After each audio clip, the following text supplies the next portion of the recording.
So you're at a Chasing Freedom, Virginia candidate forum for the 7th Congressional District. I'm Tom Speciale. I'm the chairman for Chasing Freedom, Virginia. The first thing that I want to do is Rich up here? Okay. Can you run down and get Rich from downstairs, John, for me?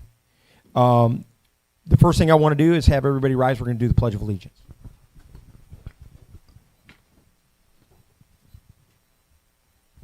I pledge allegiance to the flag of the United States of America and to the republic for which it stands, one nation, under God, indivisible, with liberty and justice for all. All right, thank you.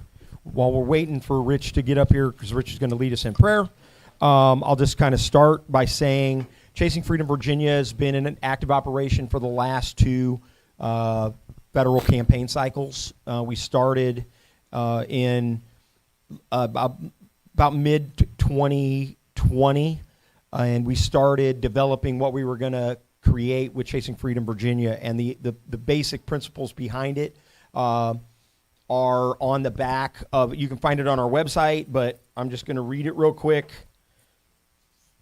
The basic principles, and many of them are very, very simple. The Constitution is the law of the land. Our individual rights to life, liberty, and the pursuit of happiness, as enshrined in the Bill of Rights, serve to limit the government as intended by the founders. Religious liberty is a cornerstone of our Constitution, and it must be protected as an unalienable human right. The Second Amendment serves to protect the people against domestic and foreign oppression and must be protected as an inalienable human right.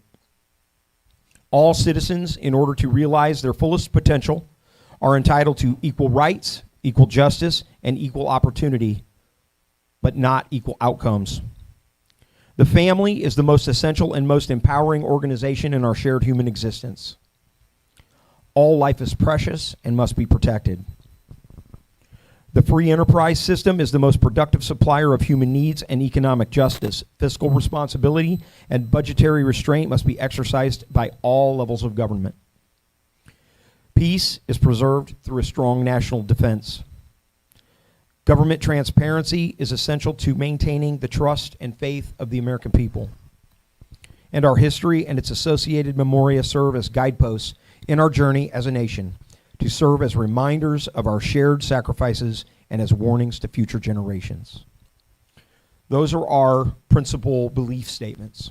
And some of them will sound familiar and others will sound a bit nuanced and new. Many of us live them, but we don't have them as an oath on a regular basis, and that's why we enshrine them in our belief values for Chasing Freedom Virginia. Okay, Rich Stone, let me do a real quick introduction of everybody. Daryl Smith is our vice chair. Michael Wendling is our communications chair. Edward Lavia is our outreach chair and also our digital director. And Rich Stone is our business and economics chair. And Rich is going to lead us in prayer. Hello. Just bow our heads for a minute, please. Lord Jesus, thank you so much for being with us, first of all. Give us wisdom this evening. Give us peace. Watch over our families as we're away from our families. I ask that you would bless the candidates with your kind of wisdom, not human wisdom, Lord Jesus. And bless this evening and this food to our bodies, what we eat. In Christ I pray, amen. Thank you, Rich. Okay, so this is our first forum of the year. We're going to have 4 candidate forums. Next Monday, we're going to do a 10th Congressional District candidate forum. On the 18th of March, we're doing a U.S. Senate candidate forum. And on the 3rd of April, we're doing a national security forum, and all of the candidates from all the races are invited to participate in a candidate forum specifically regarding national defense. Tonight's forum, we believe the 2 most important issues facing our country are the immigration issue and the economy. We think that those, by far, we have a lot of problems, but those 2 seem to be the ones that are the most virulent problems that we're facing as a country right now. And they're connected in many ways to a lot of these other issues as well. And so our moderators are going to be our Vice Chair, Daryl, and the Communications Director, Mike Wendling. The format is going to be very simple, but it's going to be a little bit different from what you're used to. The first thing we're going to do is we're going to have each of the candidates give us a 5-minute intro of themselves, and then that's going to be followed by a brief question by me, and then finally the moderators will take over, and we've got really just 2 big questions for you and some follow-ups on immigration and the economy. At the end of that, the important thing there is if you mention any particular candidate that's in the room, it's free for all for anybody who's not here. But anybody who's in the room that you name will get 30 seconds additional to rebut anything that is said. We pride ourselves on being as polite as we possibly can, and so please, we ask that you be polite to each other. And then finally, after that, we will do some closing comments from the candidates, and then I'll have some closing comments, and then we'll get out of here. So hopefully we'll be out of here by 8 o'clock is what 8 o'clock, 8:30 at the latest. But those 2 big questions are intended for you to have a discussion, not just answer a question, but to actually share your values and share your beliefs and share your thoughts on these issues. So I will start with the first question. Or first, let's do the introductions. So I got to do a random generator for order. Let me do my random generator. Hold on 1 second. Okay, seated in order are 1, 2, 3, but the order we're going to go in is going to be 1, 3, 2. My name is Cameron Hamilton. A little bit about myself before we get into this discussion, this very lively discussion about some very intense and very key topics. I spent 10 years in the Navy as a Navy SEAL. I was both an operator and a medic within the assault squadrons, specifically assigned to SEAL Team 8. I did 4 deployments there, 2 of which were combat and 2 of which were in support of Operation Enduring Freedom. After my time in the Navy and the SEAL teams, I transitioned to the Department of State. So I was honorably discharged. There I worked within a program called Project Guardian under the Directorate of Operational Medicine. Project Guardian was a very nuanced and unique program where they took essentially special operations trained medics, both assaulters and medics, and embedded them within diplomatic security teams overseas at key U.S. embassies, protecting the Secretary of State, protecting key dignitaries and VIPs. After my time there, spending about 5 years, and again, there was a conglomeration of different responsibilities within that job. I became certified as a pilot. I became able to actually file and maintain manifests for aviation platforms, and principally on the focus of evacuating Americans from overseas in hostile zones when there's critical and all-hazard threats. After my time at the State Department, I was recruited to come to the Department of Homeland Security by a good friend of mine, Dwayne Kaniva. Dwayne was the Chief Medical Officer of the National Security Council under the Trump administration. He then became the Chief Medical Officer of DHS and asked me to come over to DHS to manage his emergency medical services program. The DHS EMS division, which I became the division director of, maintains oversight of roughly 4,000 EMTs scattered all throughout the United States. A variety of different sectors and localities, but principally located along the southern border. Why that's important is because I've seen a variety of different characteristics within our federal government. I've worked in national security matters, I've worked in military as well as diplomatic affairs, I've protected dignitaries, I've protected political appointees, I've even protected members of the White House. Each of those moments provided me with an opportunity both to learn about the strategic influence of this nation on the federal level, as well as to see some of the same bureaucratic sickness that we are plagued with. I'm running as a Republican, as a partisan, because I live in Orange County, Virginia, within the Virginia 7th. After much time in prayer and about my concern not being an apathetic bystander, I've chosen to throw my hat in the ring because I can't see and watch this nation squandered and watch the blessings and the privileges of future generations not upheld for my children.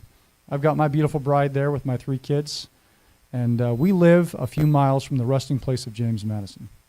That could not be more influential in why I'm choosing to ask to be the honor of your representative here in the Virginia 7th, because I'm very much a Madisonian. I very much believe that the federal government we have is a blessing and an opportunity, but it has overstepped its boundaries time and time and time again. I've lived it, I've seen it, and I believe I understand the exact mechanisms and tools that should be implemented to change it. My main party platform that I'm running for within my campaign is number one, first and foremost, to secure our southern border using the specific tools and leveraging and mechanisms available and afforded within our Constitution under Article 1 to the U.S. House of Representatives as well as to the Senate. I believe there are unique abilities provided to us by the founders, the framework of the Articles, which defines basically the structure of our government, that presents options and avenues that can be pursued so as to ensure that our executive branch is properly and faithfully executing the law. I wish I could say that we have that right now, but we don't. Not in my opinion, not in my estimation.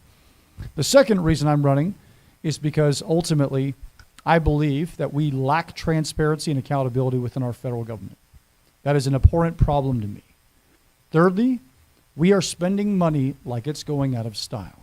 Every month, our federal government spends $200 billion in a budget deficit. That is a crisis. This is why we're $34 trillion in debt. And like I said before, the blessings and promises that this nation should be bestowing upon my children are being squandered before our very eyes. We're not mortgaging the future, we're mortgaging today to pay tomorrow's bills.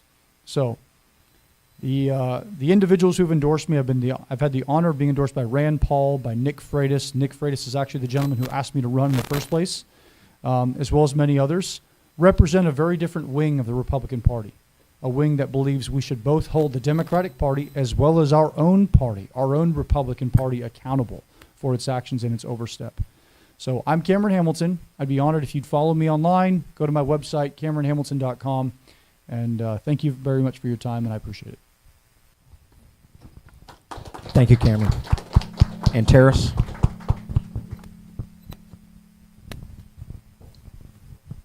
All right, man, don't forget, you got to give me the one because, you know, me being a Go preacher. ahead. All right. Well, good evening to everyone. Again, thank you so much for being here. Truly blessing and an honor to be here before you tonight. My name is Terrace Todd, and I am running to be your next congressman in the 7th Congressional District of Virginia. My background is a little different than Cameron and the others who have served in the military. My service has been mainly on the home front. I've come up through education. I am an educator by profession. I've served on every level of education. I was a 6th grade social studies teacher, and then I moved on. Oh, don't talk about 6th graders. And then I moved on to administration at the secondary level, and then I've also taught on the post-secondary level as well, the collegiate level. And then I've also been on the preschool side. I was a director of Head Start programs, which is a federally funded program for community action of South Central Michigan, which is where I'm originally from. I also come up the track of government. I've been on every level of government.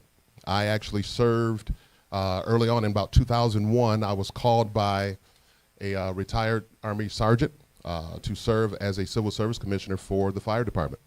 And from there, I went on to serve 5 terms as a county commissioner. It's a beautiful thing because I was unopposed each and every time, but it was a blessing to serve on that level as well. And I had gotten a call from the chairman of the county board of Calhoun County, Michigan at that time, and asked to serve on that level. So what I found myself doing is answering a lot of calls. And so from there, then I also answered the call of a retired lieutenant colonel in the United States Air Force to serve in the state legislature as well as a lead staff and the district contact person for his office. And then from there, I went on and moved on to be vice chairman of the state party, which is a huge undertaking, but I felt like the Lord had called me to do that. And so from there, I was in my 2nd term as the state party vice chairman. And then I also answered the call of the office of the United States President, President Donald J. Trump, to serve as the executive director for the White House Initiative on Educational Excellence for African American Students at the U.S. Department of Education, which is what brought me here. And interestingly, about 10 years ago, my bishop had told me that the Lord was sending me to D.C., never knew how I was getting here, but that's how I got here. And so from that point, through much prayer and really fasting, the Lord had called me to government, and I realized that. So I'm kind of the minister who's been called to government. And that's one of the things that honestly that doesn't get talked about a lot, because our founders were men of God. They referred to Scripture. They used Scripture as the inspiration, and that's the very foundation in which our country was founded upon, Judeo-Christian beliefs. And so that doesn't get talked about, but I also make for sure that I am very forefront in telling you that I am the one that is called by God to government. And so my experience in ministry, my wife and I'm married. It'll be 25 years in July, so God bless you and your wonderful children. I have 3 amazing daughters. They are 18, 20, and 22. They have truly been a blessing in our lives. They were also raised up in the Lord as well, and really proud of what they're doing. And so, but during my time here, the main thing that I had to really focus on as far as my campaign is really, this campaign is really about you all. It's about really protecting family rights. When I see that parents are being labeled as domestic terrorists by school boards, me being an educator by profession, that really upsets me. When I see that parents are also having children removed from their homes because they don't fit into some gender ideology nonsense that we're dealing with in this country. And when I find that those students are actually being removed and placed into foster care homes with strangers and then actually led down this dark path to destroy their own lives, committing suicide, that really fires me up. And so I figure that parents need to, or should I say parents or families need a champion in Congress. We are truly spending, like Cameron had mentioned, our national debt is absolutely out of control. Government spending is completely out of control. And we have to put a cap on that. I am one also who believe in term limits. So I'm the guy who will say that, well, I don't believe our founders intended for us to go and hang out there for an entire lifetime, but to go and serve our country honorably and then get out of the way so someone else can come in after us. But so I am very committed to bringing up the next generation, to take them on this journey with me and to help prepare the next leadership of this great nation. So again, I'm Terrace Todd. If you go to terracetodd.com, you can look up my platform there and look on my website to see what I'm all about. If you would like to volunteer as well, there's a button on there that you can actually sign up to participate in my campaign. So God bless you, and thank you guys for allowing me to speak. Thank you, Terrace. And Craig, go ahead and come. And John, I know, John, you're in there back there somewhere. We got another. Come on up. We'll get you a chair up here. We got a 4th candidate that came in. You're going to be given 5 minutes to introduce yourself here in a minute. How you doing, everyone? Thank you for coming out. Thank you for watching. I'm probably the one person tonight that the U.S. government doesn't want to hear from. My name is Craig Ennis, and this is my story. 1991, I dropped out of high school, joined the National Guard, Virginia National Guard. I was stationed up Prince William County right here at the Manassas Armory. 1992, I was selected for Delta Force at 18 years old in Camp Dawson, West Virginia. In November 1993, I happened to turn Delta Force down. In August 2000, well, actually, I'm nervous. August of 1994, I found myself in Algeria. I penetrated the armed Islamic group, a terrorist organization over there. We got run out the country, and then before I got run out the country, I gave the information for my address, my phone number, and everything else. In 1996, I got contact from Khalid Sheikh Mohammed, which asked me to meet him in Greensboro, North Carolina at the Hooters. From there, I met Mohammed Atta. This was 1996. During this time, I was sending information to the CIA called The Plan. That was my plan to go deep cover into the global network of terrorism. 1998, I sent a letter to the Chairman of Joint Chiefs of Staff proposing able danger. At this time, I was already running the operation on my own, unsanctioned. 1999, I stopped because I started getting visitation rights for my son. For 3 years, I hadn't been with him. It's a long story, everybody. Actually October 20th, 2001, my first proposal to George W. Bush was the Office of Strategic Influence. From there, on February 7, 2002, I proposed the Department of Homeland Security, MARSOC, Task Force 20, Task Force 120, Task Force 121, National Counterterrorism Center, Office Director of National Intelligence, Operation Jumpstart for President Bush. There's so much. Basically, y'all's freedom is because of me. In 1999, I informed the CIA of the attacks. Prabhudoss, he also knew. This was September, October of 1999. They had the attacks. March 24, 2004, I was locked up on live 9/11 Commission during George Tennett's testimony, telling the 9/11 Commission that I was the informant. For 20 years now, they have not told you, the people, the truth about 9/11. The truth is, we knew in 1999, and that's about it. That's all I have to say right now. Thank you, Craig. Go ahead, John. We'll give you 5 minutes for a brief introduction.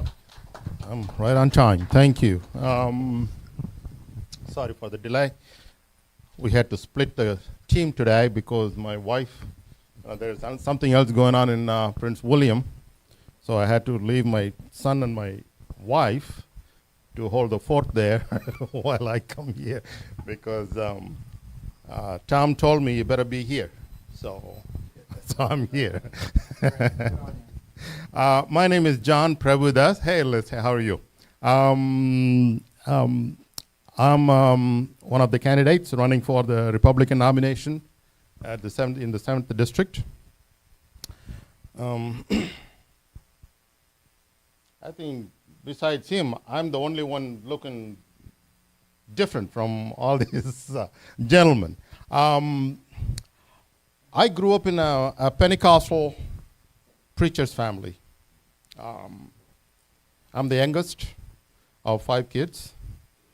And about 30 years ago, I chose to come to Washington because at that time I saw Washington as that city on the hill, the shining city on the hill that gave hope to a lot of people who were desperate. And I should say that the last 30 years I have worked with both the Democrats and Republican members of Congress to highlight some of the issues that Christian communities around the world go through, including some in our own country. And I should say, though, in the last few years, I have noticed a dramatic change in the way in which our elected officials respond to issues that I believe this country was founded on, the principles on which this country was founded on. There is a drift among, there is a, what I noticed, I mean, I should say I'm probably biased because by faith, the way I was brought up and the way I look at not just the Western civilization, but the history of the church. And looking at the way America led the way in promoting and protecting the religious freedom and people's right to worship. That's being, I have noticed gradually how that has come under assault. And there was a time just recently we were thinking about all this thing. I 25 years ago when I was a very young boy, I thought of running. That at the time I was in Prince George's County, both princes. There was a young new congressman by the name of Mr. Steny Hoyer. I was going to run against him because he was not getting even 10 votes in St. Mary's County. And people, some of my friends in St. Mary's County said, why don't you run? And I was thinking about it. Long story short, I decided against it at the end. But after that, I never thought about running for office until recently when I realized that even members of Congress from a Republican Party, whom we could say that stood by us all along, whenever we needed their voices, whenever we wanted, I'll wrap it up. Whenever we needed their voices to speak up for some issues, they were there. But lately, that's not the case. And I could not but wonder if there is something else is going on, whether we should find alternate ways to keep that hope alive in Washington. Now, I can ask, well, it's a larger ideal than what about this district? Well, from the district that I'm running now, We have issues. So 40 miles, 50 miles from Washington, D.C., the nation's capital, we don't have internet for fiber optics in parts of my district. I think we have somewhere, looking at the traffic congestion in the nation's capital area. All these things are something that Thank you, really John. Thank want you, us John. to want us to do something about it, and I appreciate. And I think there are going to be more question and answers. Yes, sir. I'm looking forward to talking about it.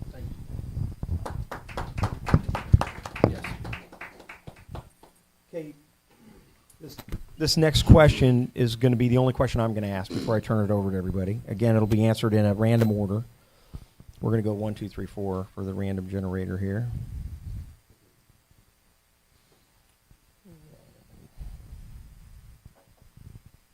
Okay, and I'm not going to tell you the order this time. I'm just going to put you on the spot. We're going to be. I'll tell the person we're starting with, and we're going to be starting with Cameron. The question I have is this: after paying very close attention over the last really about 6-8 years in congressional federal races in the United States, in Virginia in particular, what I realize is this: you can't win on your own. You just simply cannot win on your own. And a lot of people think they can, but you can't. You got to come together as a team, right? Because that's one thing that I think that the Democrat Party has, is that they come together as a team. When the time comes, they come together as a team. But you also have to have what I call the superpower. And the superpower is the thing that is going to make you the candidate for all of Virginia. Basically, you got to be the candidate for all of Virginia. So in 3 minutes, and hopefully he's going to set his thing for 3 minutes this time, so the buzzer will go off. Okay. What is your superpower that is going to carry you to victory in the general race? Because you can't do it, not only as a team, but you can't do it unless you can lead that superpower team. What is special about you that's going to make you victorious in November? That's a really great question. The answer is, even though my kids think I'm Batman, I don't actually have a superpower. This race is about being a representative of the people, and it takes a broad coalition.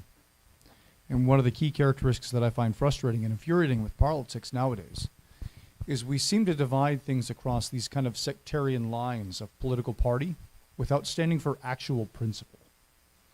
And what I think people are craving right now is authenticity and decency, but also standing for virtue and principle, even when it goes against the common trend. Think, for an example, when Matt Strickland stood up and defied some of the health mandates that we saw in this state of Virginia, some of which were enacted and proposed by even Republicans, it sent shockwaves. And it was a key indicator of the fact that the power rests with the people. And so I've admired him for that stance. There's many other examples of how we can show that principle is far beyond party. For example, when we had, some 30 Republicans talking about the National Defense Authorization Act that was recently being passed in Congress. Ultimately, about 107 voted against it because of the FISA 702 extensions. But there you saw another example of Republicans breaking rank with their party leadership to stand for principle, because the American people were given an option. Do we fund the military, or do we infringe on our rights? That's a bankrupt argument. And I think that we have to be accountable, and we have to be clear and transcendent of just political party, but stand for actual principle and goodness. I think one of the key ways that I plan to do that is by having my family. Look, I'm a husband, father, and Christian first and foremost. Yes, I think I can legislate in a specific way, and I very much believe that I have the scars to prove that I'm willing to stand against my own government when it does not serve the people and when it does not uphold the oath and the promises of what's provided in the Constitution. But teaching others to do so and building that broad coalition is what it's all about. Now, one thing that I find so much within today's politics is we're so quick to be tribal. And I recognize that. And there's some veracity and legitimacy to having tribal groups. But ultimately, at one point in time, I would describe myself as a neoconservative until a more limited government conservative came and pulled me aside and actually mentored me, showed me the truth and the blessings, the writings of the Federalist Papers, how the rich principles that Madison and Hamilton and many others wrote about so as to bring about a free and a fair nation not under the yoke of tyranny. And I think that when we recognize the blessings of conservative principles and we're willing to share it as an obligation, we can amass a coalition that is completely transcending party lines. So that's what I think we have to do, and that's what I think I'm prepared to do. Thank you, Cameron. And Terrace, you're actually next. What's your superpower? How are you going to win? Well, great question, because I truly believe that my superpower is, again, being a man of God, being a man of faith who's been called to government. I think with me keeping God in focus and me being the one who was sent by the Lord to serve in government and in serving the public for a number of years, I think he's my true north. I mean, regardless of whatever side of the aisle you may find that you're on, the question was asked in the scriptures, who's on the Lord's side? And again, because our founders were men of faith, I think we need to return back to the original, to where we all started from the beginning, starting from the foundation. Most people, when they talk with scripture, they always go back to Genesis, the beginning, and what was God's original intent for humanity. And so I think that's my superpower. I also think that my resume, again, I neglected to share within that 5-minute scope that after my time came to an end with the previous administration, I then answered the call to the Heritage Foundation, the #1 conservative think tank in the world, for 3 years straight. And what was interesting about that is my experience there. It taught me a lot about policy. It taught me a lot about the founding of our nation and what policies actually work, because the majority of the policies that we so dearly enjoyed under the previous administration came through the Heritage Foundation. So it was an honor. It was an honor to not only serve on every level of government, to be appointed by the United States President, and then on to the #1 think tank. And then also I think my resume as far as my experience on every level of education, because that's important, because they're after our kids. I served at the Heritage Foundation dealing with critical race theory. I traveled the country sitting on panels dealing with critical race theory, dealing with the attacks on our children, dealing with attacks on our on curriculum in schools. So the battle has come to our doorstep. It's no longer just dropping bombs from abroad, but bombs have been dropped here, and there have been ideological bombs. And I think with my experience and with my background on every level of education, every level of government, knowing what you deal with at a local and state level as well, because I've been there, as your next congressman, I would have a full understanding of how to help resolve some of those issues and to work in partnership with you all. And so that would be my approach, ultimately. And of course, having God as my true north. And that's how I intend to tackle it. And I think that's the special sauce that I have. Thank you. And John, go ahead. You're next. I'll be kind of brief about it. Look, we have a great array of candidates here, right? I consider it a privilege to run alongside Cameron and Todd. And you're a Democrat, right? Independent? Oh, okay. I thought you were a Democrat. But good. Okay. The fact of the matter is, I would choose any one of these guys at any day. But the problem is the demographics in this district has changed. It has its value, and particularly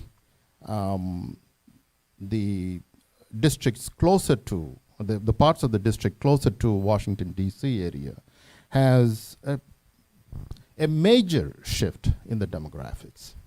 So it makes it as though when they drew this district, that somebody didn't want a Republican candidate to win. I mean, you can't help but think, there was an intent behind it when they put these parts of this district, because, funny thing, in 2006, I bought a townhouse in Woodbridge. At that time, it was not in the 7th district. And then I went and bought another house because my wife wanted to move away from Washington. She thought I was spending too much time in Washington. And so she pulled me away to Henrico County. We bought a house in 7th district, and they switched this district on us. So it looks like somebody didn't want a Republican candidate to win, and that's where I come in. You know, if you're asking me what is my sauce, I can say that confidently that I can deliver Prince William and Fredericksburg. Just not for any other reason, if not for any other reason, but for just being me, who I am, what I represent, the conservative values, being a common sense conservative in this election. I think I can resonate with the population. I think I can win this thing better than anyone else, and that's where I would say my strength is. Thank you. Thank you, John. Go ahead, Craig. Thank you. I guess what I'm going to say is my superpower, it has been proven. Pretty much with all the proposals after 9/11, they've been tried and true. Nobody else has written them. You can see my superpowers from Department of Homeland Security, Operation Iraqi Freedom, National Counterterrorism Center, Jumpstart, Task Force 20, 120, 121, Task Force 626. Also, it's being independent. My situation is a little different. I'm shunned by the Republican Party. I'm about 3/4 Republican. But in 2005, had a situation with Senator George Allen at the Stafford Airport where he was on a campaign stop, and I was there to tell him to tell George Bush to kiss my ass because he pointed CIA Director Prabhudoss to the CIA as director, which he was the one that knew about 9/11 in 1999. He received his information October 1999, a month after I sent the information about 9/11 to the CIA clandestine services.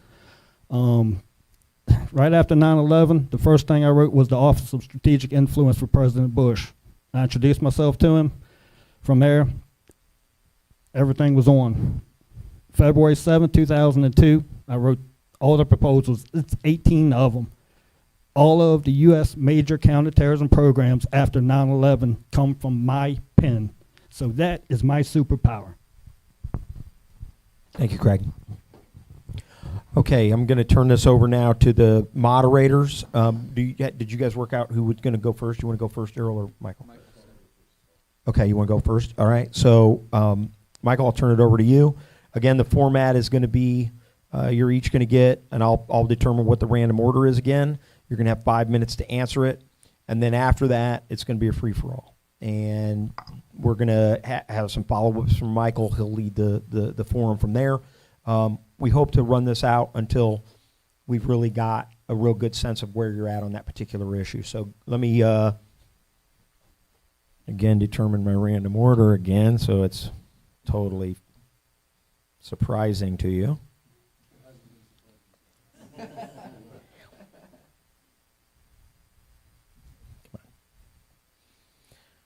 Okay. And in this particular case, I'll have Michael, you go ahead and ask your question, and then I'll call the order. All right, gentlemen, thank you for being here. I appreciate you guys showing up. You can't win the fight if you're not in the fight. So the fact that you guys are here, I really appreciate that. The question, and Mr. Hamlin, you touched a little bit on it in your opening remarks, which I thought was great. But the question is, I want like each of you with some specificity to give your policy and legislative thoughts on the crisis on the border, specifically what you would do if you're the next congressman, legislatively, specifically the border crisis. And first one, John, you're going to be first. I got the lottery. Okay. What's happening see, I'm an immigrant. I understand people who want to come here, but that we have 5 minutes. But the problem here is there is a process. People like to say it's a country of immigrants, but that's all okay. But there is a process for that immigration process to continue. To violate that process, and I think I can probably confidently say that we don't really disagree on any of that when it comes to the immigration at the southern border. My personal encounter, I found the magnitude of this problem very quickly. My wife runs some businesses in in Richmond area, and one day she hired somebody, and I happened to go by and met the guy, and he was a young, nice fellow, and I was talking to him, and I said,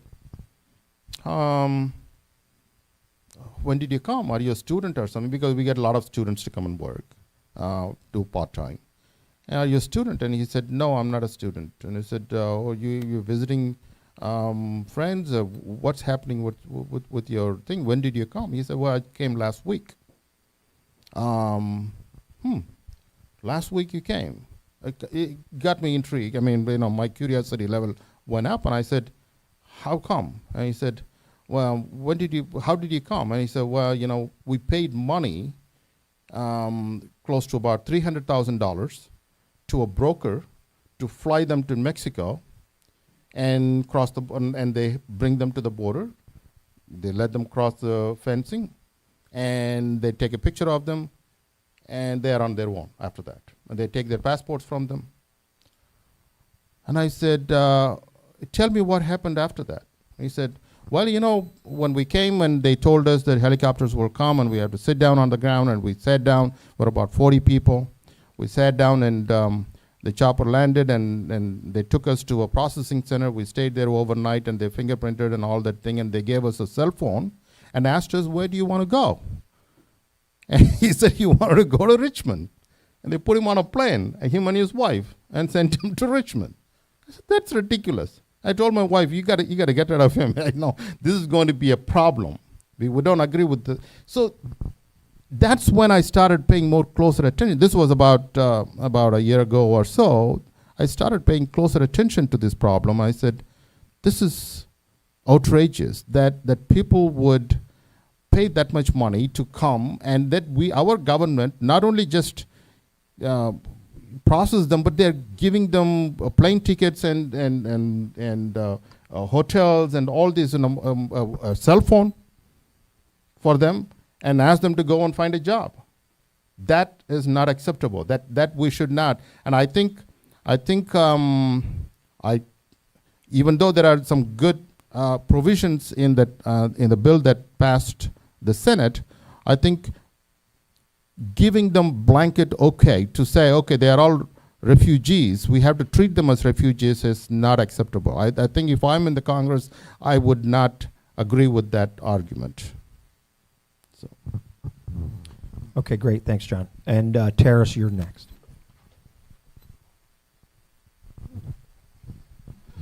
Well, I'm glad you asked that question, sir. One thing about human nature that I know is that, again, if you give someone an inch, they'll take several miles. The first order of business for me as your congressman is to protect the American people. That's the first order of any government, is to protect its citizens. And so it's very simple to me, and it's not going to take me 5 minutes, because the bottom line is I will reinstitute remain in Mexico. And true, there is a process, but that process should not be at our expense. Billions and billions of dollars are being spent of taxpayer dollars on this issue, where we seem as if the message that we're sending to the world is that failure gets rewarded, that you can be unlawful, you can break our national homeland security laws and yet be rewarded, get the red carpet rolled out for you. So for me, I would reinstitute the remain in Mexico policy. Again, I understand there's a process, but at the same time, it should not be on our dime. Another thing that's very important is that when we're dealing with immigration, we see how the number is continuing to climb. So what's actually happening now is deliberate. I think they really want these individuals to flood into our country, so many at a time, to where it's almost next to impossible to resolve it. But I do believe that those who should be here should remain. Those who should not should be deported. So we also need to institute the catch-and-deport. I mean, it's just that simple to me. You know, someone breaks in your house. You mean to tell me I got to go to court to now ask the judge to have them removed from my house? That's absolutely crazy to me. And so that's kind of how I see the nation. Again, my role as your congressman is to protect and defend the American people and from foreign or any domestic threats. And upholding the Constitution is very important. But again, we're not a nation if we cannot protect our borders. We are not a nation if we're just allowing people to spew into our country. and cause great harm to the American people. We have fentanyl coming over our borders that's killing hundreds of thousands of people. We have a lot of crime that's taking place in our cities. Not that crime wasn't already there, but now this is just exploding. We have individuals attacking our law enforcement officers and then getting out the next day, and then next thing you know, you find out that they've taken off to the West Coast. Now that's more money of taxpayer dollars being spent to actually track them down and bring them back, and putting them in handcuffs. And so again, I would actually deport. I would actually uphold the Remain in Mexico law, and those who should not be here, they need to go. And those who should be here, we should actually, provide a process for it in which for them to stay. So, and again, it needs to be merit-based. A lot of these individuals that are here, that's been here for a while, I understand having some kind of merit-based in whatever's, the need of our nation at the time. I think a merit-based type of system for those who are contributing to the American society, I think that's important that we uphold that. But for those who are not loving our country, who are just breaking our laws day in and day out, they need to go, man. And that's where I stand on it. Thank you, Terrace. And Cameron, you're next. Well, I do think it takes a good understanding of what the actual role of a legislator is. We have a very unique form of government with 3 different branches, co-equal branches with unique roles and characteristics. Unfortunately, the legislature is not the executive branch, just as the executive branch is not the judicial branch. And so as the role of a legislator, and that's the job that I'm interviewing to, and I would have the honor of serving as your representative to D.C. For the Virginia 7th, understanding very clearly the law and how we can ensure that oversight and accountability can be promulgated in our government so that the executive, which actually enforces the law, is held to account. I do not want to see a rogue legislature engaging in legislative policy that actually involve execution itself. We see that right now in parliamentary governments overseas in many other nations. Their chief executive is elected and nominated by the legislature. There is no such thing as a division between branches of government. So what can I do as a representative, if Lord willing, I were to become your congressman? Uniquely, by leveraging the authorities granted to the executive and then the accountability mechanisms to ensure that the law is upheld by the executive. I do not want to see the judicial engaging in executive actions. I do not want to see the legislature engaging in executive actions. One example would be Title 8, Section 1254. We allow broad discretion to the Attorney General for the temporary designated status, temporary protected status of migrants that come into the United States. The problem is when you grant such broad and sweeping prosecutorial authority to an appointee of a rogue administration, what do you see? You see that initiative where you give them an inch, they take a mile. They interpret very, very loose and broad legislative language for their benefit. So I would seek to restrain a lot of that. Congress did this back in 2006 when it came to the 872 reorganizational authorities that went on by specific federal secretaries. They did not allow them to reprogram funds and to move money into specific avenues that were not appropriated by Congress. That's a unique opportunity where I think Congress is actually able to hold the executive accountable when it doesn't execute law. I do think we're at a constitutional crisis right now on the southern border, and I've been to the southern border. I've worked with people on the southern border. In fact, this morning I was on a conference call with people who are still working on the southern border that I used to work with at DHS. And I can promise you that all the statistics you're seeing, the reality is much, much worse, and the morale is in the gutter. So what do we see? States like Texas, Article 4, Section 4, they have a legitimate claim that the federal government's not upholding their sovereignty and their rights. So what do they engage in? Interposition and nullification. Legitimate constitutional means. We now have a chief executive and the Solicitor General arguing before the Supreme Court indicating, hey, the federal government has the authority to step in and secure the border. The problem is our founders never anticipated a chief executive not abusing their power with overreach. What we see now is the exact opposite. We see huge restraint, which has created a legitimate constitutional crisis. What do we do to remedy states that are not made whole in specific circumstances like this? Well, we revoke the authority entirely.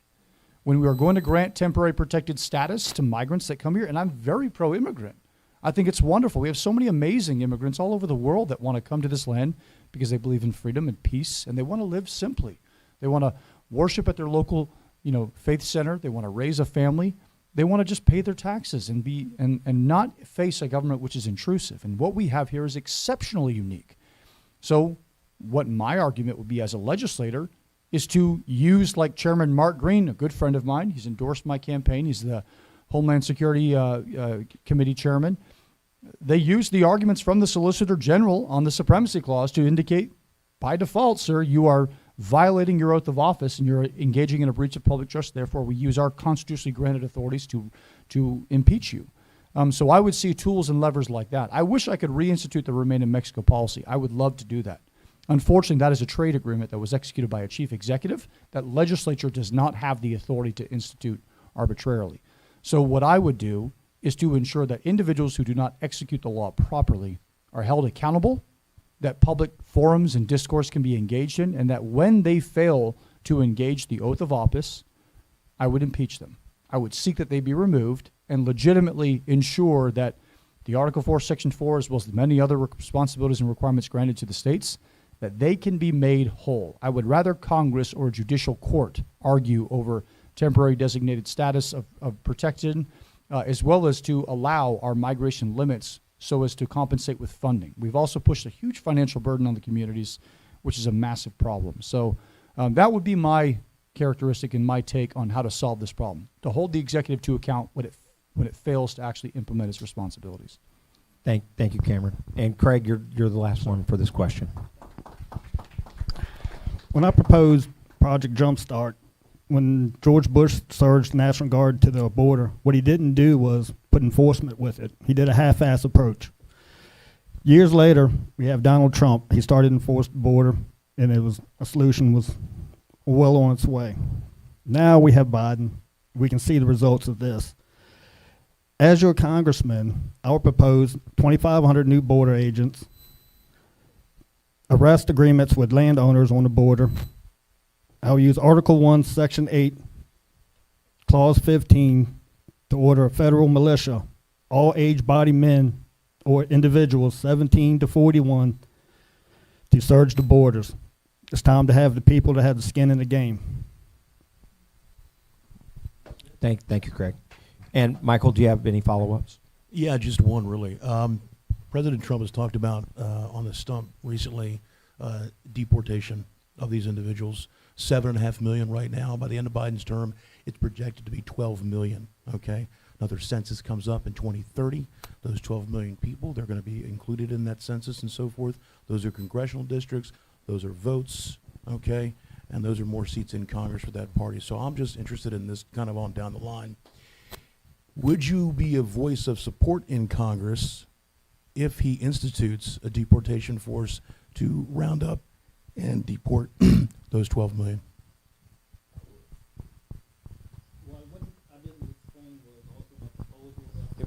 Give him the mic, please. I propose that within 90 days after signing, mandated that everybody who's illegal has to file paperwork, fingerprints, background check. Within 90 days, whoever doesn't file, you have two choices. You either be rounded up, deported, or you be a felon and stay in Virginia. Well, not Virginia, but the United States. I'm sorry. But that's about what I see. You get a 90 days, you file paperwork, you start the process, you get fingerprinted, you do a background check, and anybody that doesn't and is caught 90 days after that, period, your ass is gone. There's no kabuki dance shifting people around. You'll be deported to your home country.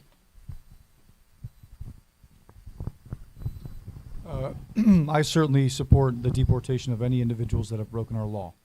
So under the specific articles and clauses of what our law regulates. So the answer is individuals who've come here, I certainly sympathize for a unique class of people, such as the children that came over here as minors against their own will.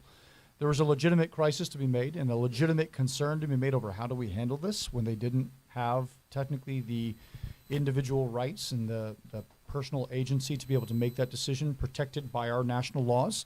But the answer to that is not by rogue pathway to citizenship.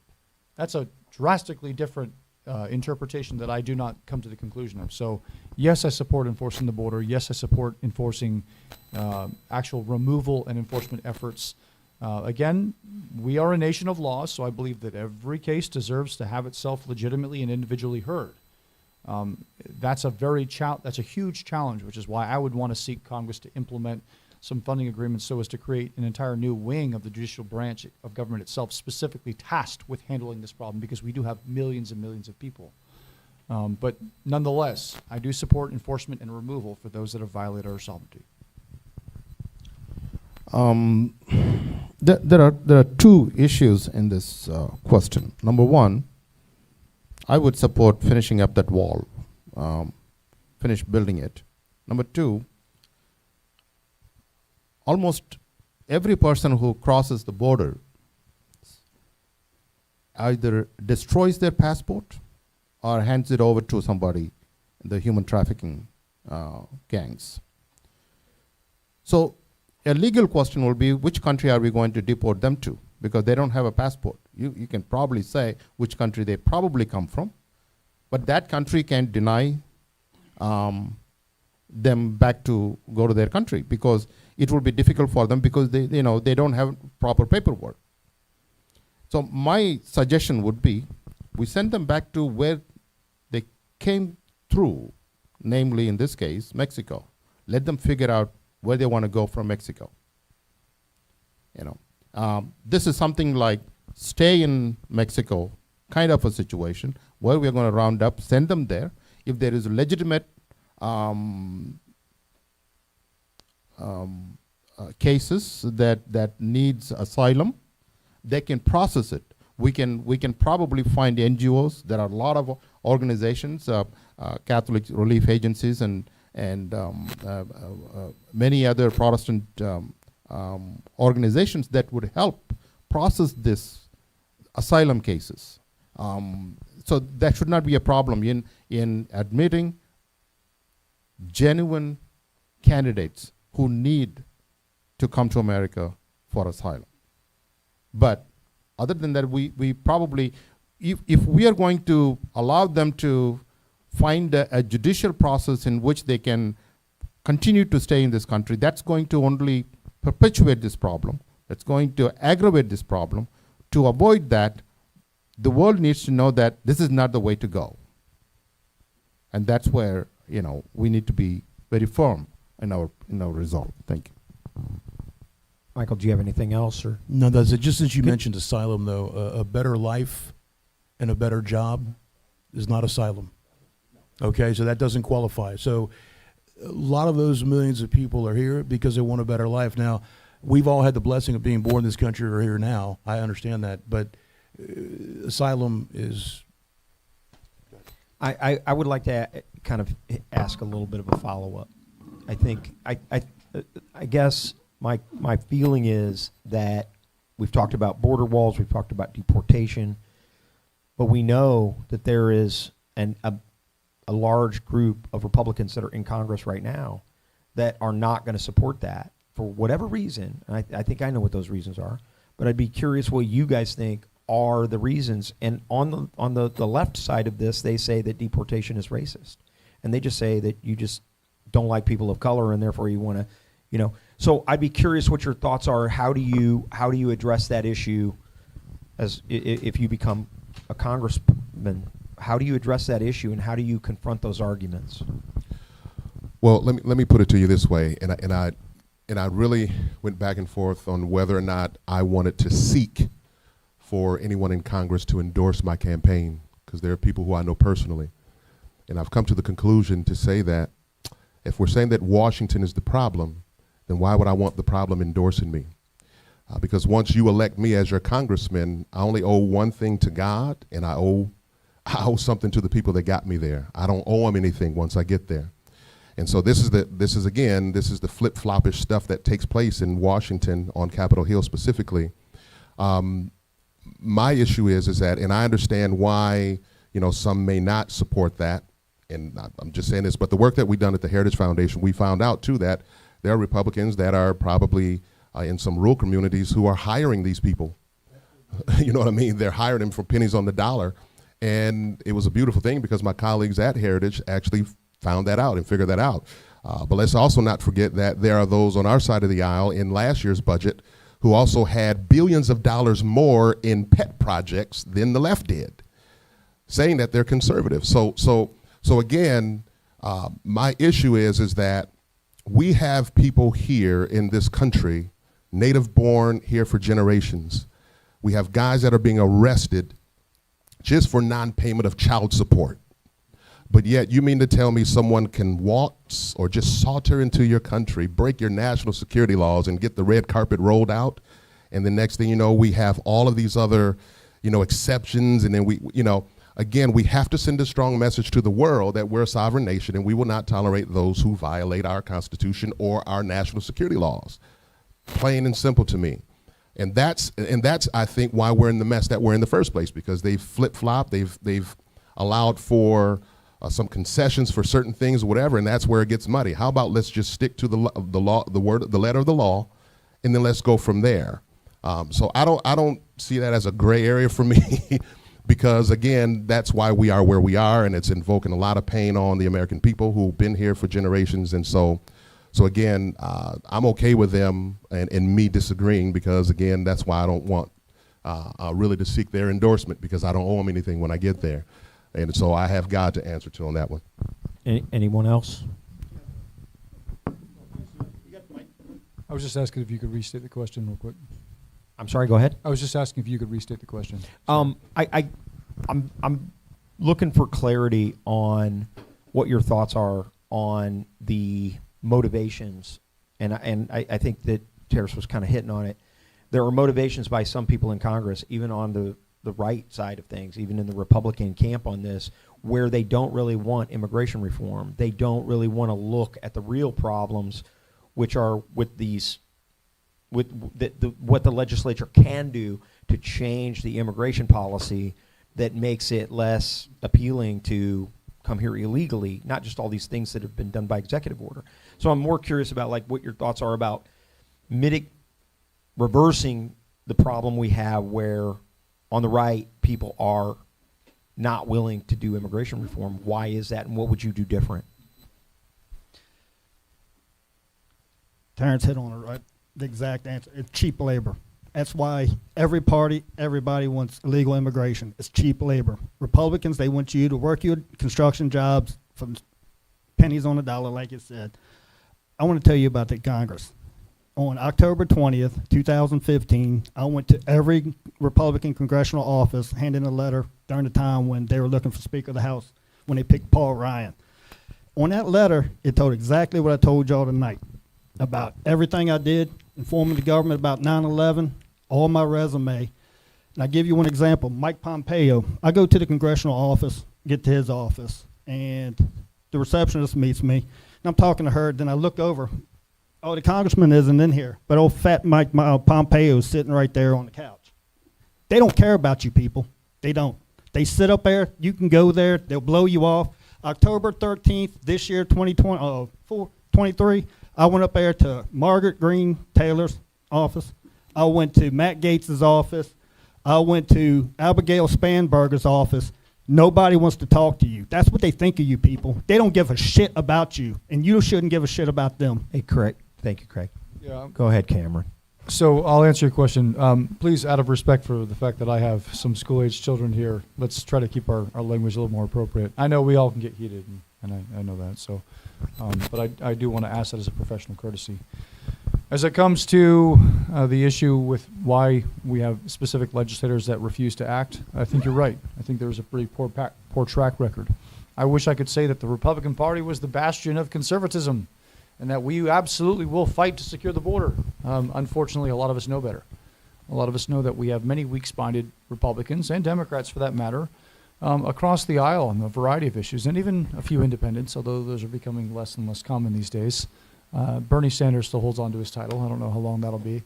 But nonetheless, my point is crises are profitable. And unfortunately, I think that we find many who are much more progressive than they let on. Number two, I don't know that we have a culture of empowering the American people so as to understand how to hold their legislators accountable. We're not teaching basic civics in our government now. We're not teaching it in the classrooms. I know Terrence is a professional educator, and I'm sure he can attest to that as well. When you teach people how the government works and the specific manners in which you can lobby and you can petition and you can ultimately recall, you can engage in legitimate discussion. You can even help get involved in primary succession and different political races so as to ensure that the people you send to DC to be your representatives or whatever local government are able to execute the promises that they gave. So I think right now we have a crisis in the Republican Party specifically that we just want to put more people in our party wearing our jersey without actually having substantive victories and wins. And that's a critical problem because our party is now no longer governed by principle. We're governed by, well, the party pariah. That's a huge concern to me. I'm running as a partisan Republican because I'm hoping to actually fix and co-opt the Republican Party and get it back to its roots and its origins because it's great. The Democratic Party has an awful history when you look at all the civil rights abuses we've had over time. As it pertains to this, immigration, I've long since believed and said very clearly, this is a humanitarian catastrophe.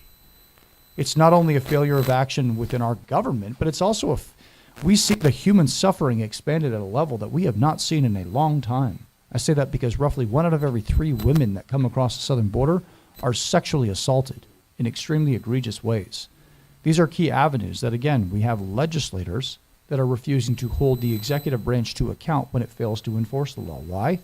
Well, because you can send excellent fundraising emails.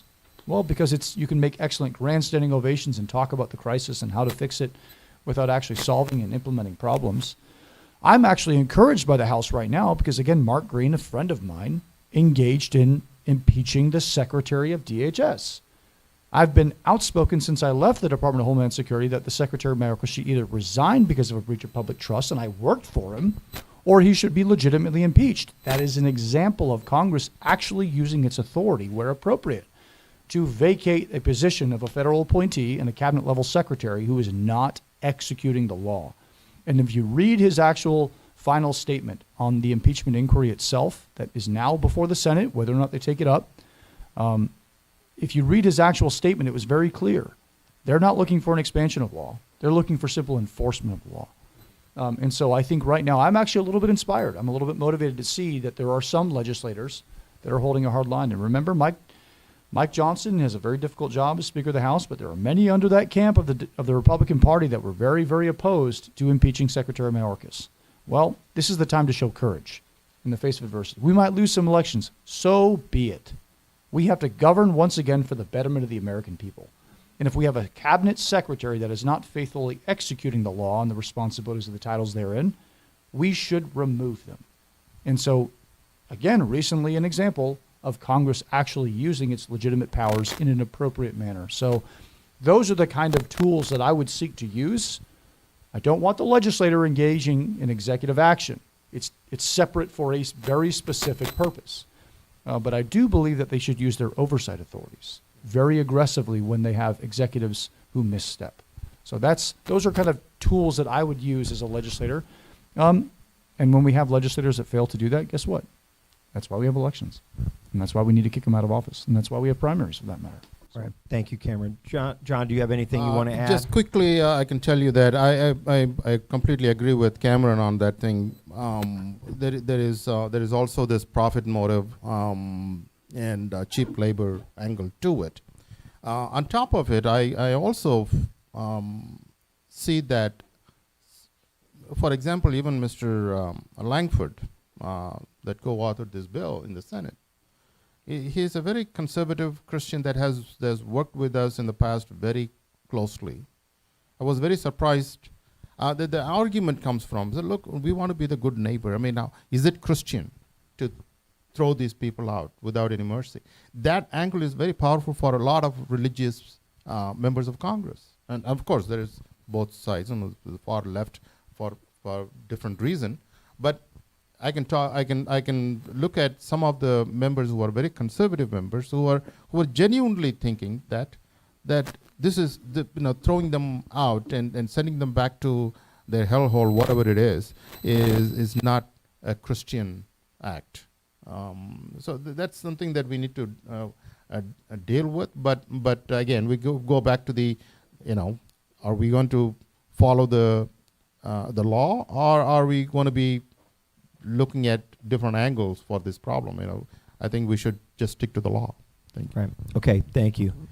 Okay. So again, that's the format here was to get at a real deep understanding of kind of where people were at on these things, and so I appreciate it. I think that was fantastic. I think, as far as I know, that's probably the most authoritative conversation or discussion that I've seen on immigration so far in Virginia politics, and it'll be out there for posterity. So we want to move on to our next big question. Same format, 5 minutes each to do your opening comments on it, and then we'll just kind of open it up and do a free-for-all, and we'll turn it over to Daryl for that question. Yeah. Thank you, gentlemen, for being here. I'm really glad to see you, and I'm glad, Tom Speciale, for having this forum for us.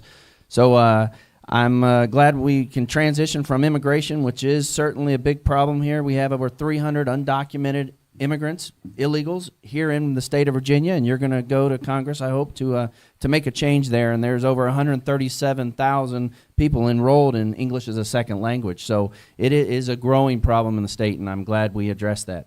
So we're almost done here, ladies and gentlemen. This is the last topic, and we're going to get into the economy, which is also a big concern for all of us here in the room. And I'm retired Air Force, and so I rely on the federal government for my retirement. I'm also a defense contractor, so I rely on the federal government for my current job. And so you're going to Congress to hold the purse strings of the federal government. And as we were sitting here in this room, if you go to the national debt clock, we have grown in debt more than $40 million just by the time that we walk through that door. So we are currently, I think, Cameron, you mentioned it, we are $34 trillion and growing every minute, every second. We are growing in debt, and you're going to Congress to try to fix that. So my question to you is addressing the national economy. So if you're elected to go to the 7th District to fight for us on the Hill, what are your thoughts, philosophy, and policies that you would put in place regarding this awful, awful U.S. economy? The first person is going to be Terrace. I thought we passed it down.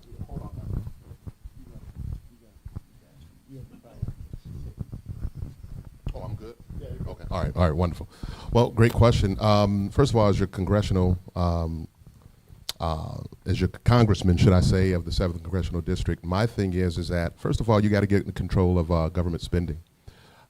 Anytime our government is involved in, and you can track it over the past several decades, whenever the government gets involved in the economy without it allowing it to be free-flowing, kind of like a free market enterprise, we see it ultimately ending up being a disaster. We also have in Congress issues with earmarks. I think we need to get rid of earmarks because that's really kind of a pay-to-play kind of a deal, and it provides those who have supported certain legislators with favors. But ultimately, putting a cap on government spending, I think, is very critical. Thank you very much. It's very critical to do because Congress does hold the purse strings, and I think we need to cap that. This out of control spending is beyond me, man. I don't understand how the federal government, number one, what they can do is enter into money markets and compete against its own citizens, number one. Number two, what they can also do is they can also print their own money. You and I don't have the luxury to be able to print our own money, which then also begs the question, well, if they can print their own money, then why are they taking our taxes? I mean, but that's a whole nother story for another time. But one of the things that I would definitely institute right off the bat is putting a cap on government spending, because I think that's really what's driving a lot of what we're dealing with, and that's why, dealing with the immigration issue is very paramount to the economy, because it is kind of going hand in hand, really, to be honest with you. So that's one of the things that I think that I, right from day one, would actually do is put a cap on government spending, reduce regulation, reduce taxes and stuff like that. It said this, and I've always told people this. I said, listen, it's always said that if you give a man a fish, he eats for a day. You teach him how to fish, he eats for a lifetime. However, that's only true if he owns the pond. Because even though you taught me how to fish, if the owner of the pond says I can't fish today, then even though I know how to fish, I still go hungry. So as your congressman, my role is to create the environment among coast to coast in our communities and our nation abroad. My goal and my responsibility as your congressman is to create the environment so that way you and your family can own the pond. So that way you can fish whenever you get ready. And so that's kind of my stance on the economy. But again, putting a cap on government spending, I think, is first and foremost in my toolkit right now, especially those who I've actually communicated with at the Heritage Foundation. And so we were big on that kind of stuff. So anyway, that's what I would do, day one. Thank you, Terrace. And Craig, you're next. As your congressman, I propose a 6% tax on maker corporations. I'd also introduce a 3% tax reduction for anybody making under $100,000. Thank you, Craig. And yeah, John. The reduction or putting a cap on the spending is a good idea, but the problem is, where do you cap? Is it Social Security? Is it Medicare, Medicaid? Or is it defense spending? Where are we going to do that? We cannot touch Social Security. I would not support anything that violates our solemn contract that we have with the senior citizens. And at the same time, Medicare, Medicaid is a major part of this. What is that? The last time I checked, it was a $6 trillion budget. Medical industry, not budget. Medical industry is a $6 trillion industry. Now, what I have, I'm sure you all have at least one Indian doctor. Tell me if you don't have at least one Indian doctor for your family, okay? And I deal with a lot of them. And one day we had this argument with the husband is a neurosurgeon and the wife is a neurologist, and we were sitting in a Christmas party in another doctor's house, and this argument came up. I know the out of control billing problem, because that's a huge amounts of the taxpayers' money is going into that, and they are overbilling. And one of the things that one of the doctors said, well, to give a little background on it, my wife was just pregnant at the time, and we went to see a gynecologist. And instead of charging the insurance company $40, she found a way to charge $400, and my wife got very upset. And finally, she threatened that gynecologist that she's going to go to the medical board unless she took out that thing. Now, the surgeon, the neurosurgeon, is arguing with me, saying that, what is your problem? Whether I bill $40 or $400, your insurance company, or if it is a Medicare, Medicaid patient, the payer, you are getting the service, the first-class service that you deserve. What should be your concern? I mean, you shouldn't be worrying about whether I'm charging my payer as $40 or $400. That's where the problem is. Now we have looked at this problem from all wrong sides. The problem lies with the people who are not all the doctors, but quite a few of them out there. They are fleecing the government, they're fleecing the system, and that we need to find and prosecute them to the fullest extent of the law. And that we can save a lot of money. And again, $34 trillion, that's more than our GDP as it stands now, isn't it? And that is any person, even a high school student will tell you that's not a sustainable proposition. And that cannot go too long. And if we can print our own money, and the money is going to be pretty much worthless after some time, and that's we're setting up ourselves for a major catastrophe. But we might as well take the bitter pill now and find a solution that would allow us to continue this expansion, the economic expansion, without really putting a burden on it. Thank you. Yeah, thank you for that. And Cameron hasn't answered yet, so go ahead, I Cameron. apologize. That's okay. No worries. Sorry. So I'm much more of a Milton Friedman kind of University of Chicago model with what I believe about economics. You hear a lot of discussion that talks about, it's a cash flow issue, which is hence why when you see what's going on in our federal government and you see a huge deficit, when you're removing the ethics of government from the equation, it's easy to look at 87,000 new IRS agents. We have a cash flow problem. That's the way to make it up. When you see the government as the solution to intrinsic problems where it's been manipulating the economy in various different ways through fractionated monetary policy or through fiat currency, which is what we currently have, through dumping of large amounts of cash reserves on the economy, on the market right now, selling them through bonds, then borrowing against those bonds and expanding the actual size and speed of money, then creating hyperinflation, which ultimately reduces the spending power of the dollar, which presents as a hidden tax, because now a dollar today doesn't mean what it used to 5 years ago. I don't see government as the solution. I see very much the opposite. I see the more we remove government from this area, the better it gets. Now, as it pertains to Social Security, 74% of every single dollar passed that it comes to our Congress to vote on and to argue for and to ultimately appropriate, 74% of it is already contractually obligated through social assistance, through entitlement spending, retirement plans, Medicare, Medicaid, Social Security. We have to recognize, though, John did mention it too, it's a contractual obligation. We have an entire generation of people that paid into a Social Security system that were never given an option to opt out.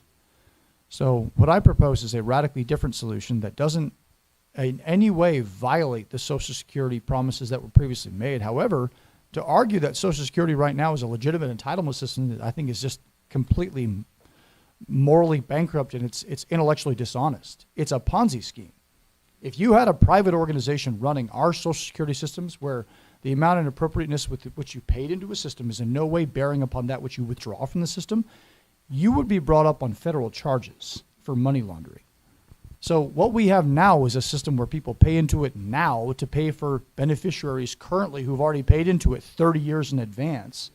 That's nothing but a racketeering spree.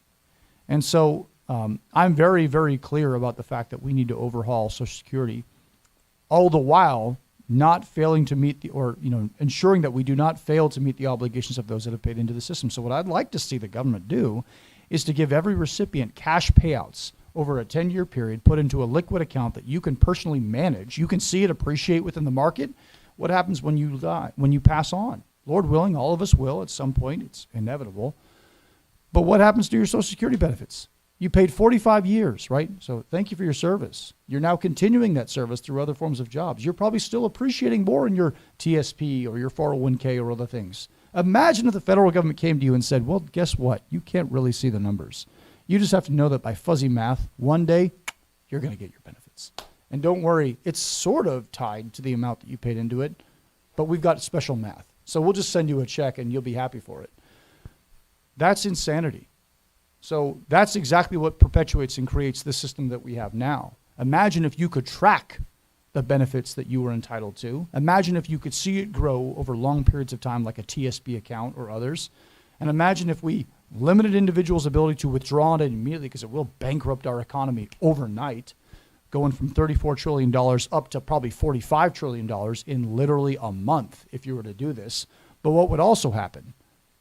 In a nation where we spend between $7 and $10 trillion a year, you would have huge surpluses, huge amounts of financial surpluses. So that debt would ratchet up high and it would pay down categorically rapidly.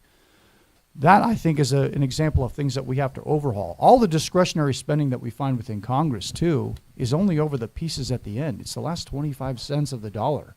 So the discretionary spending over the DOD budget or over this pet project or that pet project, that's a small, minuscule portion of the debt crisis that we're in. So we have to cap spending. We have to absolutely drastically reduce the size and scale of our federal agencies, but we have to do so through very aggressive means, all the while ensuring that we're not dumping more cash reserves on the economy, destabilizing the dollar further so that people can have good faith and effort in trusting the dollar and its worth. And we do that, in my opinion, through aggressive deregulatory action of our economy. All right. Thank you, Cameron.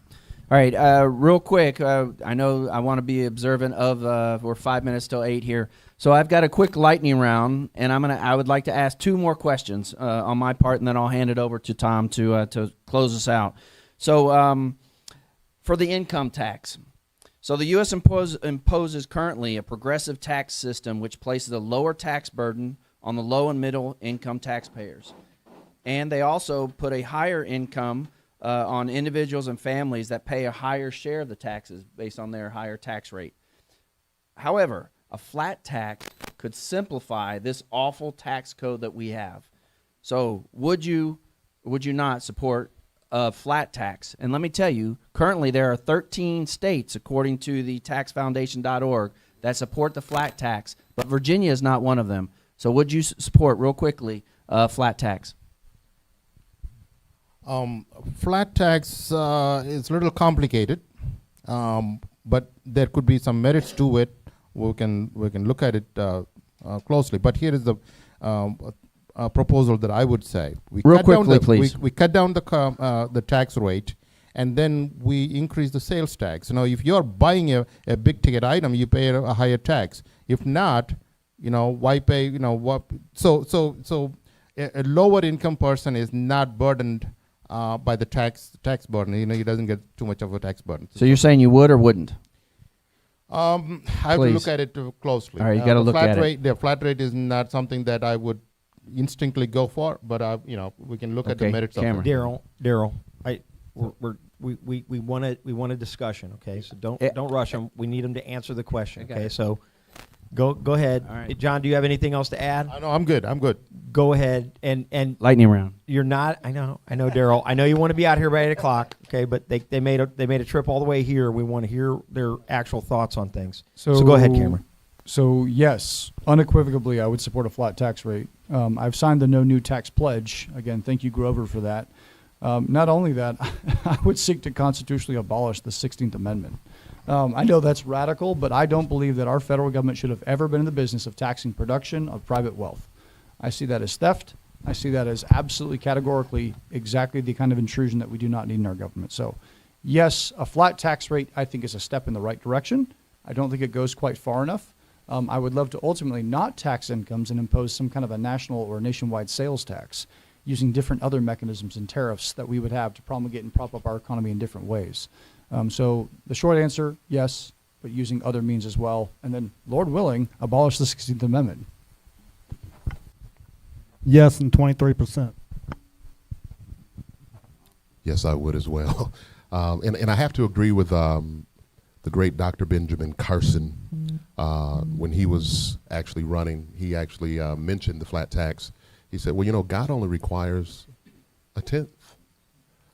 10%. And he said at the most maybe 15, but if God only requires a tenth out of your increase, then why would we be upwards north of 30, percent in some cases, or 20 or whatever? So yeah, I would. Long story short, I would support a flat tax, no question about it. Thank you very much. I'm glad you answered that because I do want to get this on the record real quickly. And the other thing I'd like to get on the record is talking about a national minimum wage. So currently the national minimum wage, I believe, is $7.25 an hour. But yet in Virginia, we have a $12 an hour minimum wage. So the question to you is, would you support a national minimum wage? And if so, what is the reasonable national minimum wage that you would support from Congress? Can I go first? I would keep the government out of this business. Let the economy, let the market determine what it can afford to pay. And having had 30 years of small business, having run small businesses for 30 years, I can tell you, putting a minimum wage policy by the government, breathing down your neck is not the way to encourage small businesses, because small business is the backbone of our economy, and you don't want to burden them more than they have already been. Thank you. Can I go? Go ahead, Terrace. All right, wonderful. All right, yeah. And I agree 100%. Getting the government out of the way of this, I would not support a federal minimum wage because, again, like he said, the backbone of our society or of our economy is small business. Who do you hurt? You hurt the mom and pop shops. I mean, my wife and I are former part owners of a pizza place. We owned a pizza shop for like about 6 years.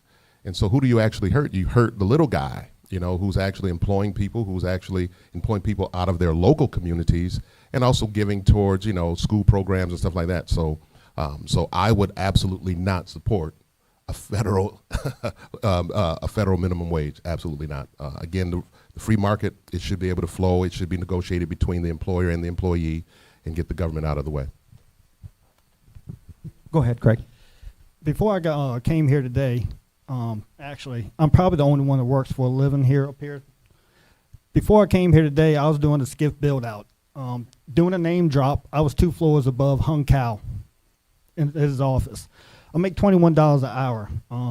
With $15 an hour, being an electrician, and you say somebody at McDonald's, they're sitting there, usually hardly working, but being an electrician, you get shocked. It's deadly for $15 an hour. And I can't believe that anybody working at McDonald's would have that, amount of money. I see a standard being in construction.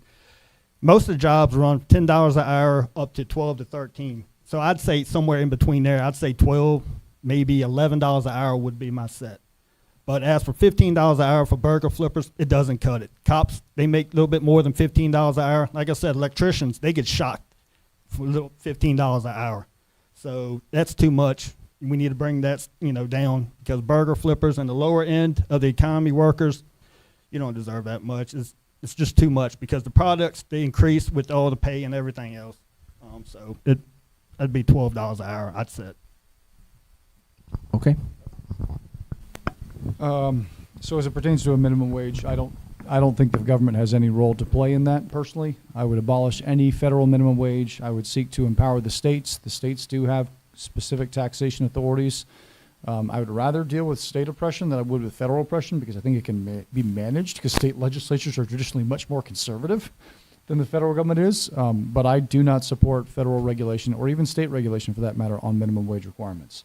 I would much rather see the fair market economy work itself out. Look, I've been endorsed by Rand Paul. If that tells you anything about my fiscal policies, you can very clearly see that I want to shake some things up and get our economy back booming. So no, I don't support federal minimum wage tax. I don't even support minimum wage tax or minimum wage sets as it pertains to a specific state, just because I'd rather the economy work that out appropriately. Hey, Can I add something to it? If somebody is saying that we need to have a minimum wage, then we have to have a maximum wage too. I mean, you can't have it, on one end. And then minimum wage is also complicated, because a person, let's say in Greene County or Madison County, Orange County, you're from Orange County, a person there at $10 or $15 an hour would be sufficient, but in a city like Washington, D.C., that may not be. So let the market determine what they should be paying. Hey, let me just ask this, because this didn't come up in the thing, and I'd like to hear you guys' thoughts on it. We've definitely experienced a change in our gas and oil economy, the new Green Deal. We're the energy economy basically, and nobody mentioned the energy economy, and I think that this is a huge driving force in our future prosperity as a country, whichever way we go. And so I'd be just curious if you have any really, really important policy thoughts on what we have to do to fix the current problem, which we're seeing the inflation rates in the gas and things like that. So just one more couple minutes, 2 minutes or so each, hit the high points on what your thoughts are on the energy economy. And I'll just go random order. We'll go with John, and then Craig, and then Terrace, and then Cameron. Go ahead, John. Thank you. The energy part of it, when the energy prices go up, the cost of living goes up. Not just in terms of you buying a gas at a gas station to fill your tank, but your food products, your essential cost of living goes up. That's very much connected to the cost of energy. And once we, if we are looking at why a box of cereal that cost only about $2 something, $3, only about 7 years ago, but now it costs like $8. It has pretty much tripled. And look at the gas prices; it came from $1 something to $3 something. You can actually see that correlation.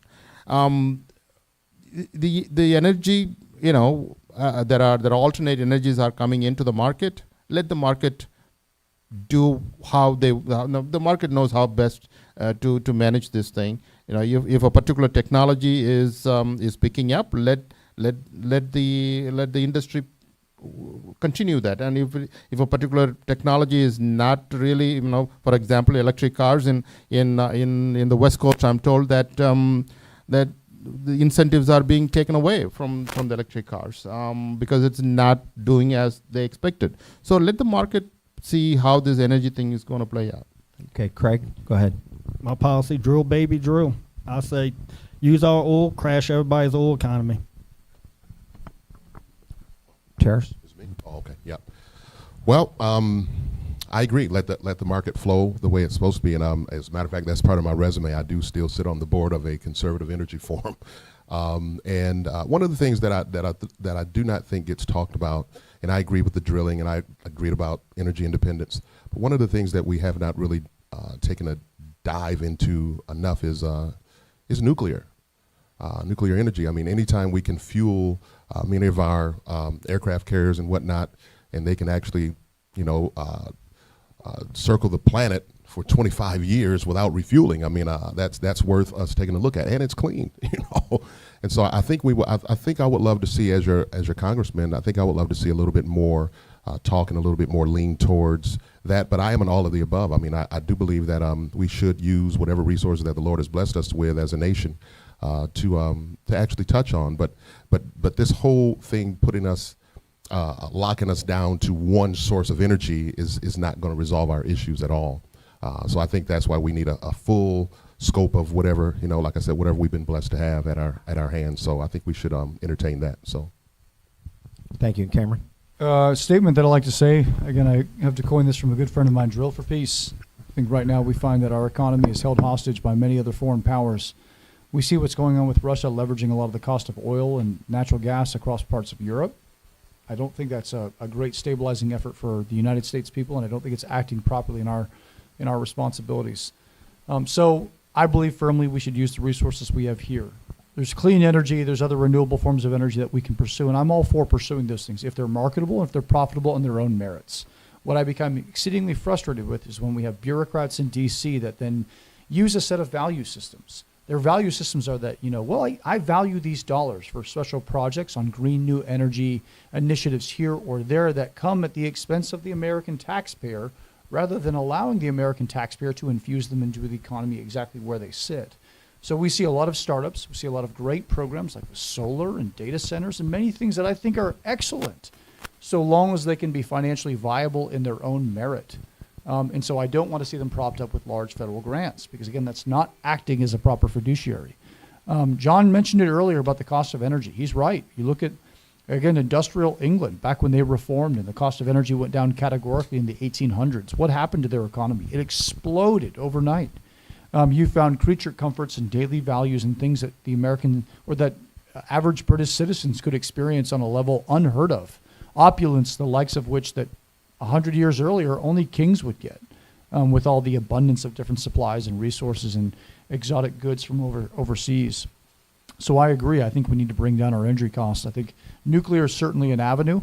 I find that many times we institute exceedingly challenging regulatory practices on top of our current energy practices that really only hamstring and then pass dollars on towards the consumer, which then do what? We fund this energy-based tax because, let's say, San Francisco wants to institute a policy that, well, it's a carbon tax that we're putting on the X, Y, or Z. Those dollars are not funding carbon-neutral programs. They're absolutely not. They're fueling social services or other things within the city, which, if at least they were honest about it, I think, well, at least the voters would then not feel so disenfranchised. So my argument has always been we should absolutely bring down the cost of energy, but we need to do so in a way that acts as a proper fiduciary for the American people by not propping up artificially inflated systems. We saw that with Solyndra. We saw that with many other companies. Enron, you name it, all these scandals which ultimately produced nothing. So my argument there is very clearly we should use the resources we have here, and we should become energy independent on day one. The manner in which that, again, the only American politician we've had speaking about this in a long time was Donald J. Trump. And it wasn't a terribly complicated issue. It was very kitchen table. That makes a lot of sense. So I would seek to ensure that the legislature is empowered when partnered with the executive, because I am hoping, again, that President Trump is elected next president. I would want to partner with him, and I'd want to find a way to deregulate our energy sectors in such a way that they can be maximum and profitable. The answer to finding corruption is not to necessarily regulate with morality everywhere. It's to create an environment where honest trade and honest practice is profitable even for people who are inherently corrupt. because then you've inculcated society with a system that works, it makes sense, and it's financially in their best interest to play by these specific rules. And that's where I think Congress is very unique. Thank you, Cameron. All right. So I want to thank you guys again. A very thoughtful discussion.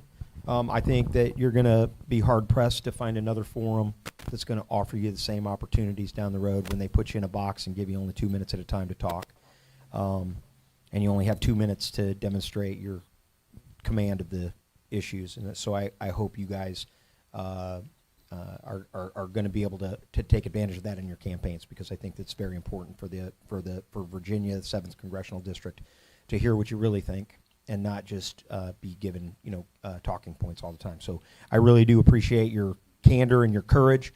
I'm going to give you guys 2 minutes clothing statements. Make sure you mention your website. Make sure you mention how to get a hold of your campaign. You can also direct them to the Chasing Freedom Virginia page, where you're going to fill out the survey if you haven't already done that. And I think all of you have filled out the survey. Have you filled out the survey, John? That's right, you have filled out the survey. Everybody's filled out the survey. Remember, you can update the survey at any time. You just shoot me an email. I'll make any changes. But you can direct them there as well. I'm directing them there, but you can also direct them to your website, because I know that you have other needs for them to go to your website. So, and we'll just go down the line. John, go first. 2 minutes, closing Got the statements. lottery. Okay, good. Thank you again, Tom, for inviting me to this forum. It's a wonderful discussion. Like you said, it's we are not having sound bites, but we are actually having some discussions on the subjects. Look, at any cost, we have to take this District 7 back from the Democrats, and that's a final. Whoever the candidate going to be in June 18th, we need to put our efforts and our resources behind that person to do it, because we cannot afford to let this district go. I mean, at least if you are a Democrat, I would love to have you vote for me. But if not, if no one is here, and it's very important that we take this district back from the Democratic thing. I mean, Derek once said this district spent the most money in the last election, $9 million, and that was, I didn't know about it. Had I known it, I would have told that to my wife. My wife would have discouraged me from, it's a lot of effort to raise that kind of money. And I hope, you all feel my pain. And tomorrow, and I have the QR code, you can all contribute to my campaign. And please do follow our tweets, and everybody is very active in the tweets, and it's a good way to connect with the candidate, and the Facebook pages. Not to mention our websites. Websites has a good portion of information, but the tweets actually give you day-to-day updates and reactions to incidents. Thank you, John. Thank you. Thank you, John. Go ahead, Cameron. 2 minutes. And Rich is going to watch the time this time. Like a hawk. Exactly. Well, thank you all for the discussion. Again, thank you, Chasing Freedom Virginia, for having us. Pretty excellent, Tom. I appreciate the opportunity to come here and to speak. And for those of you watching online, I hope you've listened very closely. I hope also, most importantly, you're willing to hold us accountable for the words that we speak. Right now, we're interviewing for a job, and what we see in D.C. is swamp politics. We see it every day. In fact, my own family's coming under attack now because of the swamp politics and tactics that we find in D.C. So what I would hope is that the words that we say and the things that we state and our values, that you take that very sincerely. I'm a husband, father, Christian. I'm a family man. I'm running on family issues, family values. I'm running because I believe in servant leadership profoundly. And I think that when we put the needs of others ahead of the needs of ourselves, when we actually are willing to sacrifice, and I've been a civil servant as well as an armed forces service member for almost 2 decades, I know exactly what it takes. Many great patriots across this country have worked, but we also have a lot of great people who haven't served, but they were small business owners. What it's time that we bring about is a different kind of governance, a governance that works for the people, by the people. The slogan of my campaign is, "We the people," because it's really not about me. It's about each of you. It's about your values. It's about your families. It's about the things that you care about deeply. I would have the absolute honor to serve you as your representative in Congress. I pray that you go to CameronHamilton.com, read about me. I'm not asking you to donate. I'm asking you just to get to know me, meet my family, see the things that I stand for. And if you're willing to support the movement that I believe we can bring about, then I'd be honored to have your support. I'd be honored to work for you, because I am looking at this as though I'm interviewing for a job to work for you all. So thank you, and God bless you all. Thank you, Cameron. Go ahead, Craig. Thank you for having me here tonight and listening to all this. For 20 years, I have given so much. Nobody asked me to do what I did for this country.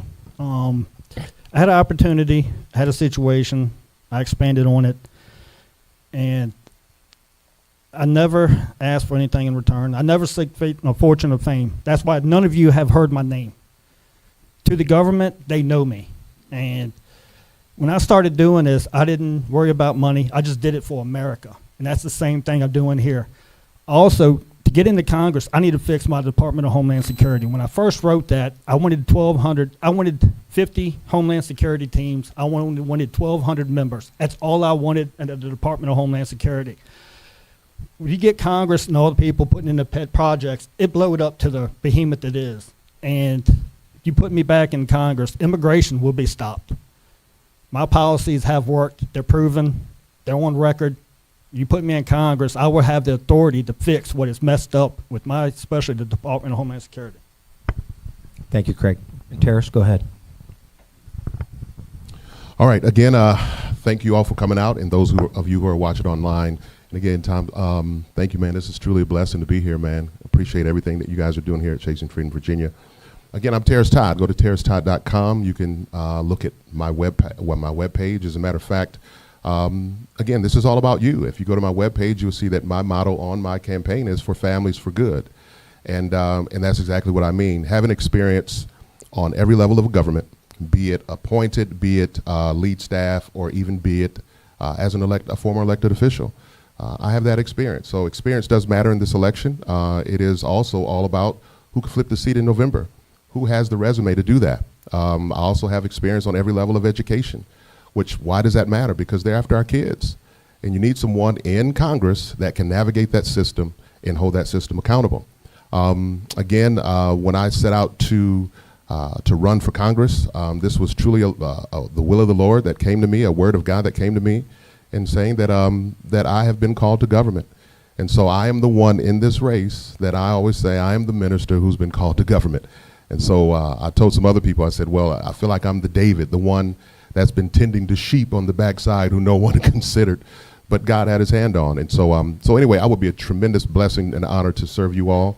Again, I'm like Cameron. This is truly it's truly an interview. It's truly an interview on about my experience to be able to serve you in Congressional District 7. And I hope that you will join me in my campaign, and I look forward to serving you all to the best of my ability. So help us God. So thank you. God bless you. Appreciate it. Thank you, guys.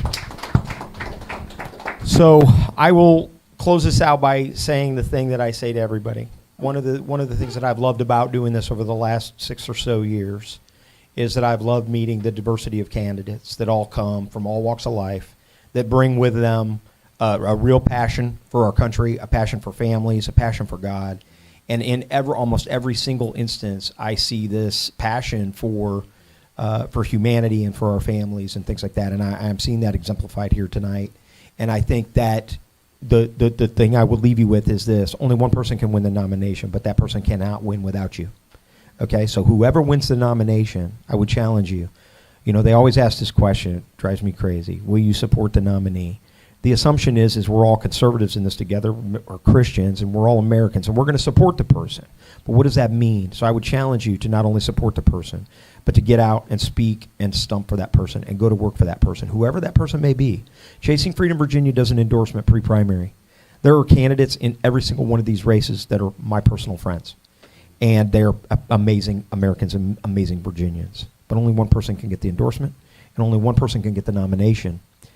But they cannot win the seat without all of us. And so I would challenge you to be the first to get in line and go and stump and help that person become victorious in November when the time comes.